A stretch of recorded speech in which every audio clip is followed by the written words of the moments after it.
Company की P&L statement और profit और लॉस स्टेटमेंट काफ़ी ज़्यादा इम्पोर्टेंट स्टेटमेंट है, क्योंकि इसी स्टेटमेंट से हमें पता लगता है कि कंपनी कितना कमा रही है और कितना खर्च कर रही है और कंपनी कितना प्रॉफिट जनरेट कर रही है। फंडामेंटल एनालिसिस कोर्स की आज ही हमारी थर्ड वीडियो है, जिसमें हम P&L स्टेटमेंट के बारे में समझेंगे। इससे पहले मैंने आपको इंट्रोडक्शन और एनुअल रिपोर्ट के बारे में बताया था। अगर आपने ये दोनों वीडियो नहीं देखी है तो आप इनको जरूर देखें, और आपको भी अगर फंडामेंटल एनालिसिस सीखनी है तो बने रहें इस प्लेलिस्ट के साथ। तो चलिए बिना किसी देरी के आज की वीडियो को स्टार्ट करते हैं और समझते हैं P&L स्टेटमेंट के बारे में।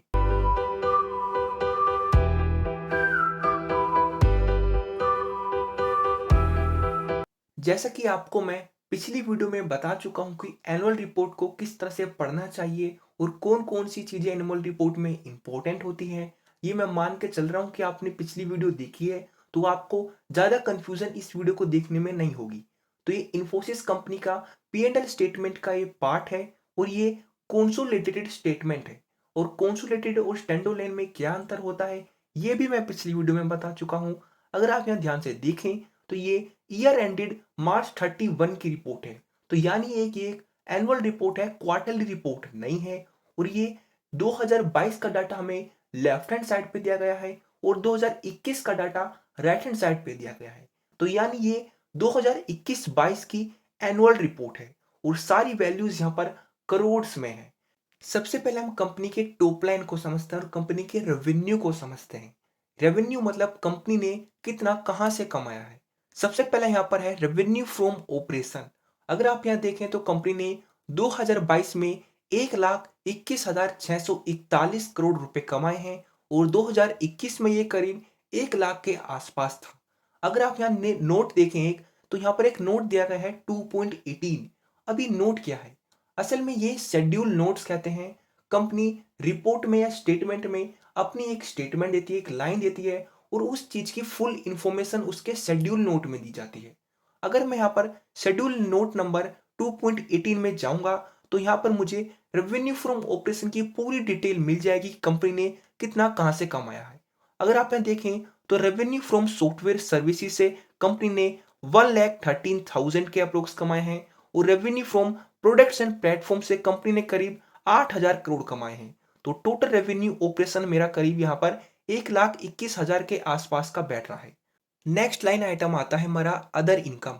अदर इनकम जनरली कंपनी का बहुत छोटा हिस्सा होता है और ये हमेशा छोटा ही रहना चाहिए, ज़्यादा बड़ा नहीं होना चाहिए। तो 2022 में करीब कंपनी ने इससे 2,000 करोड़ के आसपास कमाया है। अगर इसके नोट्स में जाऊं तो मैं 2.19 पे क्लिक करूंगा तो आपको सारी जानकारी मिल जाएगी कि अदर इनकम ने कंपनी ने कहाँ से चीज़ें कितनी कहाँ से कमाई है। अगर आप यहाँ पर ध्यान से देखें तो जनरली कंपनी यहाँ से डिपॉजिट से, फंड से, इंश्योरेंस से, इंटरेस्ट इंटरेस्ट से, वही चीज़ें छोटी छोटी इनकम होती है वो सारी हमारी अदर इनकम में आ जाती है। यहाँ पर आप देख भी सकते हैं कंपनी ने यहाँ पर टैक्स फ्री बॉन्ड से कितने कमाए हैं, कंपनी ने यहाँ पर इंश्योरेंस से कितने कमाए हैं, डिपॉजिट से कितने कमाए हैं, सारी जानकारी आपको यहाँ पर कंपनी की मिल जाएगी। क्योंकि हमारी ये एक आईटी सेक्टर की कंपनी है तो जनरली कंपनी की जो बड़ी इनकम है वो सॉफ्टवेयर सर्विसेज से ही आई है। अगर इसकी जगह हम एक एफएमजीसी कंपनी या फिर कोई मैन्युफैक्चरर्स कंपनी की एनुअल रिपोर्ट पढ़ रहे होते तो रेवेन्यू में उसके सेल्स ऑफ प्रोडक्ट की जानकारी दी जाती है, यानी उसका कितना माल बिका है या फिर कितना बच रहा है, फिर पिछले साल का कितना माल इस साल बिका है। और बैंकिंग सेक्टर की कंपनी की एनुअल रिपोर्ट पढ़ते तो वहां पर थोड़ी सी चीजें अलग होती। अगर आप यहाँ ध्यान से देखें तो कंपनी की टोटल इनकम यानी टोटल इनकम और टोटल रेवेन्यू जो कंपनी ने जनरेट किया है वो 2022 में टोटल मेरा 1,23,936 करोड़ रुपीस है और 2021 में ये करीब 1,02,600 के करीब करीब है। तो यानी इस साल जो कंपनी का रेवेन्यू है वो बढ़ गया है, यानी कंपनी ने अच्छा कमाया है इस साल पिछले साल के मुकाबले। स्टेटमेंट में अगली चीज आती है एक्सपेंसेस, यानी कंपनी ने खर्च कितना किया है। सबसे पहला लाइन आइटम है इसमें एम्प्लॉय बेनिफिट्स एक्सपेंसेस, यानी कंपनी ने अपने एम्प्लॉयज पे कितना खर्च करा है और इसमें करीब कंपनी ने 63,000 के अप्रोक्स कंपनी पे खर्च करा है। अब इसके शेड्यूल नोट्स में जाकर देखते हैं कि कंपनी ने अपने एम्प्लॉयज पे किस तरह से खर्च करा है। अगर आप शेड्यूल नोट्स में देखोगे तो सबसे पहले यहाँ पर आपको दिख रहा होगा सैलरीज इंक्लूडिंग बोनसेस, इसमें कंपनी ने करीब 61,522 करोड़ रुपीस खर्च करे हैं। नेक्स्ट आइटम है कंट्रीब्यूशन टू प्रोविडेंट फंड्स, इसमें कंपनी ने करीब 1,617 करोड़ रुपए खर्च करे हैं। शेयर बेस्ड पेमेंट्स में कंपनी ने करीब 415 करोड़ रुपए खर्च करे हैं और स्टाफ वेलफेयर में कंपनी ने करीब 432 करोड़ रुपए खर्च करे हैं। तो टोटल कंपनी ने अपने एम्प्लॉइज पे 63,986 करोड़ रुपीस खर्च करे हैं, जो कि एक अच्छा आंकड़ा है क्योंकि कंपनी ने करीब अपने रेवेन्यू का आधा हिस्सा करीब करीब अपने एम्प्लॉइज को दिया है, जो कि एक अच्छी चीज है। नेक्स्ट लाइन आइटम आता है कॉस्ट ऑफ टेक्निकल एंड सब कॉन्ट्रैक्ट्स, इसमें कंपनी ने करीब 12,606 करोड़ रुपए खर्च करे हैं। नेक्स्ट आता है ट्रेवल एक्सपेंसेस, इसमें कंपनी ने करीब 827 करोड़ रुपए खर्च करे हैं। अगला आता है cost of software packages and others, इसमें कंपनी ने करीब 6,811 करोड़ रुपए खर्च करे हैं। अगली आती है कम्युनिकेशन एक्सपेंसेस, इसमें कंपनी ने 611 करोड़ रुपए खर्च करे हैं। नेक्स्ट आता है कंसल्टेंसी एंड प्रोफेशनल चार्जेस, इसमें कंपनी ने करीब 1,885 करोड़ रुपए खर्च करे हैं। और नेक्स्ट आती है डेप्रिसिएशन एंड अमोर्टाइजेशन एक्सपेंसेस, इसमें कंपनी ने करीब 3,476 करोड़ रुपए खर्च करे हैं। अब ये चीज समझने की चीज है कि डेप्रिसिएशन और अमोर्टाइजेशन होता क्या है। असल में कंपनी के पास जो एसेट्स होते हैं वो दो हिस्सों में बटे होते हैं, टेंजिबल एसेट्स और इनटेंजिबल एसेट्स। टेंजिबल एसेट्स हमारे वो एसेट्स होते हैं जिन्हें हम छू और देख सकते हैं, जैसे कि plant, equipment, industry, furnitures, machinery, ये सारे हमारे टेंजिबल एसेट्स में आते हैं।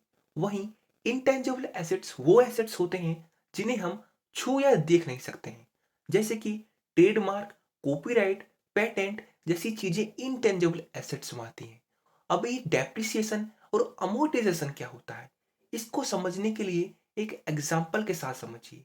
लेट्स सपोज कंपनी ने कोई मशीन खरीदी जिसकी कीमत है 1 लाख रुपए की और इसकी टाइम पीरियड है इसको यूज करने का, इस मशीन का, वो करीब 5 साल का है।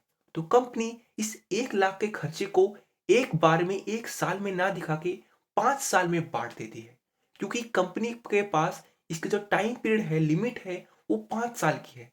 तो इसके लिए इस हिसाब से कंपनी हर साल 20-20 हजार रुपए दिखाएगी और 5 साल के लिए इस चीज को दिखाएगी। तो इस चीज को हम डेप्रिसिएट कहते हैं, यानी कंपनी ने जो अपना एक्सपेंस था इस मशीन पे उसको डेप्रिसिएट कर दिया है और इसी को हम डेप्रिसिएशन कहते हैं। और वहीं अगर इस चीज को हम इनटेंजिबल एसेट्स पे करते यानी कोई ट्रेडमार्क या पेटेंट पे करते तो उस चीज को हम अमोर्टाइजेशन कहते हैं। ये सारी चीजें आपको बैलेंस शीट के एसेट्स वाले पार्ट में अच्छे से समझ में आएंगी। अगला लाइन आइटम आता है फाइनेंस कॉस्ट, जिसमें कंपनी ने करीब 200 करोड़ रुपए खर्च करे हैं। अगला आइटम आता है अदर एक्सपेंसेस, जिसमें कंपनी ने करीब 3,424 करोड़ रुपए खर्च करे हैं। अदर एक्सपेंसेस कंपनी के वो छोटे मोटे खर्चे होते हैं जिन्हें कंपनी समझती है कि ये बार बार नहीं होंगे। अब इनकी डिटेल इंफॉर्मेशन आप इनके शेड्यूल नोट्स में जाके देख सकते हैं। तो जो कंपनी का टोटल एक्सपेंस आता है वो हमारे पास आता है 93,826 करोड़ रुपीस। अब इस एक्सपेंस को अगर आप रेवेन्यू में से माइनस करते हैं तो हमारे पास आता है प्रॉफिट बिफोर टैक्स और पीबीटी, जो कि करीब आता है 30,110 करोड़ रुपए। और पिछले साल जो ये पीबीटी था वो करीब 26,000 के अप्रोक्स था। स्टेटमेंट में अगली चीज आती है टैक्सेस की, यानी जो टैक्स कंपनी को देने हैं। अब इसमें जो सबसे पहली चीज आती है वो है करंट टैक्सेस, इसमें करीब कंपनी को 7,811 करोड़ रुपए देने हैं। करंट टैक्सेस वो टैक्स होते हैं जो कंपनी को अभी देने हैं। नेक्स्ट आता है इसमें डेफर्ड टैक्सेस। डेफर्ड टैक्सेस में कंपनी ने करीब 153 करोड़ रुपए देने हैं। डेफर्ड टैक्सेस वो टैक्स होते हैं जो कंपनी को इन फ्यूचर चुकानी है। अब कंपनी इन फ्यूचर टैक्स कैसे चुकाएगी, इस चीज को आप लायबिलिटीज के पार्ट में ज्यादा अच्छे समझेंगे जब हम बैलेंस शीट पढ़ेंगे।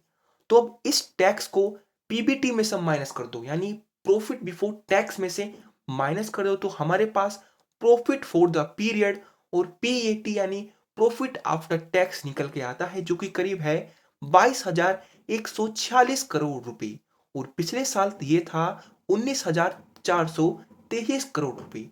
तो यानी इस साल कंपनी ने पिछले साल से ज्यादा अच्छा परफॉर्मेंस किया है। तो अगर आपको पीएटी यानी प्रॉफिट अगर कैलकुलेट करना है, तो आपको कंपनी के रेवेन्यू में से उसकी एक्सपेंस और टैक्सेस को माइनस कर देना है, और उसके बाद जो हम पे रिजल्ट आता है वो आता है पीएटी यानी प्रॉफिट आफ्टर टैक्स। स्टेटमेंट में आगे बढ़ते हैं तो यहाँ पर आपको अदर कॉम्प्रिहेंसिव इनकम दिखेगी। इस पार्ट को आप स्किप कर सकते हैं, ये इतनी इंपॉर्टेंट नहीं है। जो इंपॉर्टेंट चीज है वो मेरी आती है अगली, ईपीएस, अर्निंग पर शेयर और अर्निंग इक्विटी पर शेयर, यानी कंपनी के मैनेजमेंट ने पर शेयर कितने रुपए कमा के दिए हैं। ये काफी ज्यादा इंपॉर्टेंट चीज है और कई सारे फाइनेंशियल आंकड़ों में इसका इस्तेमाल होता है। तो यहां पर आप देख सकते हैं कंपनी ने करीब बेसिक और डाइल्यूटेड में करीब 52.52 पैसा के करीब पर शेयर कमा के दिए हैं। अब ये चीज निकलती कैसे है? इस चीज को निकालने के लिए आपको प्रॉफिट में से नंबर ऑफ शेयर्स को डिवाइड कर देना है। अगर आप यहां देखें तो ये इसके नंबर ऑफ शेयर्स हैं। इसको अगर आप कंपनी के प्रॉफिट में से डिवाइड कर दोगे तो आपके पास ईपीएस निकल के आ जाएगा। अब ईपीएस का किस तरह से इस्तेमाल करना है ये हम आगे फाइनेंशियल रेशियोज में जानेंगे। अब एक बार हम फिर से पी&एल स्टेटमेंट को देखते हैं। सबसे पहले हमने कंपनी की इनकम यानी रेवेन्यू को जाना, उसके बाद हमने कंपनी के एक्सपेंसेस को जाना, उसके बाद हमने कंपनी का पीबीटी कैलकुलेट करा, और लास्ट में हमने कंपनी का पीएटी यानी प्रॉफिट आफ्टर टैक्स कैलकुलेट करा। नेक्स्ट चीज हमने इसमें जानी ईपीएस यानी अर्निंग पर शेयर्स, कंपनी ने पर शेयर्स कितना कमा के दिया है। मैं उम्मीद करता हूँ कि आपको स्टेटमेंट समझ में आई होगी, किस तरह से पढ़नी है और किस तरह से चीज़ों को कैलकुलेट करना है। नेक्स्ट वीडियो में हम बैलेंस शीट के बारे में जानेंगे। अगर आप चैनल पे नए हैं तो चैनल को सब्सक्राइब करें। अगर आपको वीडियो अच्छी लगी वीडियो को लाइक करें और नोटिफिकेशन आइकन को जरूर दबाएं, ताकि आपको नेक्स्ट वीडियो की नोटिफिकेशन मिल सके। Thank you for watching this video.